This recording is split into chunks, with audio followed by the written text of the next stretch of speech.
Match number 3 is the first appearance for the Kolkata Knight Riders and the Sunrisers Hyderabad in this year's IPL. Let's look ahead to that game then on ESPN Cricinfo T20 Timeout, powered by Intel. I'm Ronak Kapoor, and all set to join me, Steyn and Sanjay Manjrekar.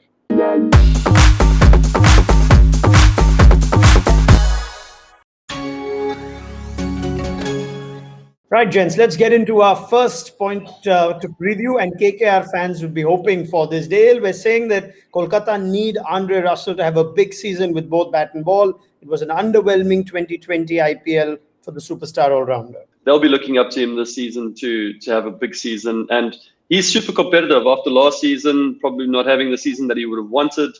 I always watch him on his Instagram. He's busy training, so I'm sure he'll be in India this year, willing to, fix the wrongs from last year. Yeah, big auction coming up, Sanjay, next year. And the fact that they're back in India, where in 2019, Andre Russell had arguably his best season with bat. He'd be welcoming this change from the UAE pitches back to India, you'd think?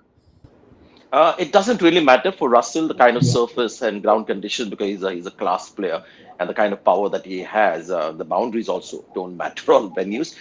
Just that he had one of those seasons that every batsman has. He had to go off the boil at some point of time, and hopefully he'll be back at his best this season. The Sunrisers Hyderabad, they changed things up towards the end of the last IPL. They got rid of Johnny BAIRSTOW and brought in WRIDDHIMAN SAHA, who turned out to be a bit of a revelation. They still did get injured, but Sanjay, should they start with Warner and SAHA at the top at the expense of BAIRSTOW? They'll find it difficult to do it, although it makes a lot of sense because you just have 4 foreign players, obviously. So you'll have to drop either Jason Holder or Kane Williamson, and I'll be wary of doing both things. Jason Holder purely because this kind of a pitch is perfect for somebody like him. We saw Kyle Jamieson use the Chennai pitch superbly. So, Jason Holder might be a good addition. Plus Saha at the top. Best use in that position, not so much down the order. So might be a little unfair on BAIRSTOW, but Saha and Warner just seemed like a great start. And I want to play Kane Williamson despite, Warner and Kane coming back from injury. You want them into the IPL very early. BAIRSTOW did score runs in the series against India recently, Dale. But how much of that surface in the first game will influence this decision, whether they should include the power hitting of BAIRSTOW or go with Saha at the top?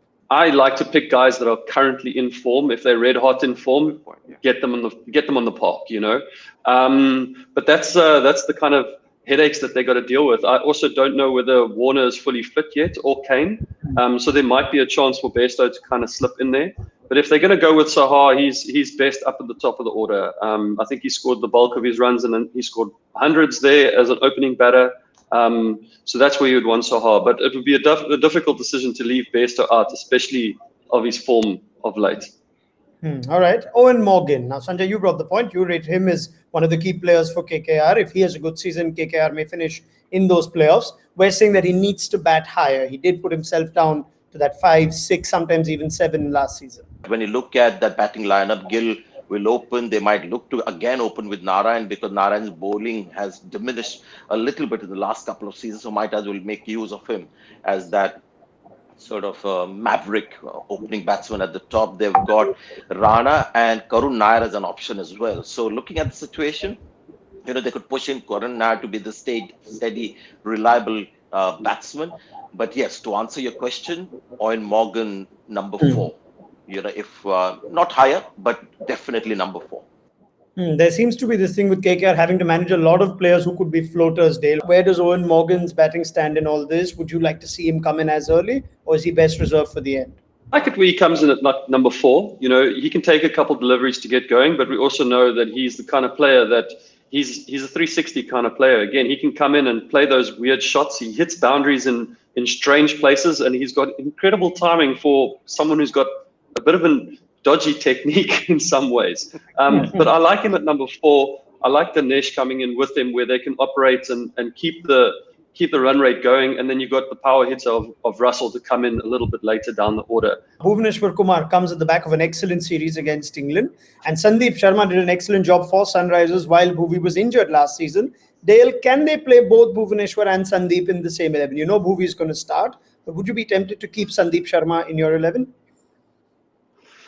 Sandeep does things, he kind of flies under the radar, and every year when you look at his averages and his results, he's outstanding, But then Bhuvi's just a name. You know, he's done fantastically over the years playing for Sunrisers and especially India. So you can't leave somebody like that out.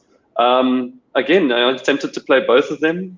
You've also got Rashid there, and we didn't see a lot of turn the other night in Chennai, but the guy can spin it on glass. So, you know, with those trio there, I mean, there's something to look forward to for them. Yeah, I mean, you've got Natarajan, you think will play for his left arm variation. Sanjay, should Sunrisers still make room for a Sandeep Sharma who always puts in a shift whenever he's given the ball? Ronak, you know my answer with Sandeep Sharma. He walks into my playing 11, especially, you know, the kind of pitch that we saw in Chennai. So he walks in with Bhuvneshwar Kumar and Natarajan, and that's an attack that Indian cricket can be proud of. You've got three, you know, reliable, highly dependable seasoned bowlers for Sunrisers Hyderabad, all three Indians, which is great for India's T20 cricket. Let's go to our final point, and it's whether KKR's fourth overseas choice is as straightforward as it appears. Sanjay, Pat Cummins is their big money signing, but is there a case to play Lockie Ferguson instead of him? No, I think Cummins gives you a little more, you know, variety along with pace. So Lockie Ferguson is impressive, you know, hits the deck hard. But Pat Cummins for me, and plus his batting, can never be underestimated. They do different jobs as seamers, don't they, Dale? Cummins at times bowled 3 in the power play last season. Lockie Ferguson's the specialist wicket taker in the middle overs. What do KKR need more? I think at the beginning of the season, you want to go with the guy, your banker, you know, and that's going to be Pat Cummins. And recently, he's even been given a role of captaincy. So he's got that kind of like, I think right now he's going to be running with that kind of form. And as Sanjay says, he's also amazing with the bat. There will be a time when Lockie will be needed in this competition. He could very well play tonight and do extremely well, but I'd probably go with Pat just ahead tonight, just to get the campaign started. All right, Pat Cummins gets the endorsement for the first game at least. Thank you very much, Dale Steyn and Sanjay Manjrekar. This was our preview to the game between Sunrisers and Kolkata on ESPN Cricinfo T20 Timeout, powered by Intel.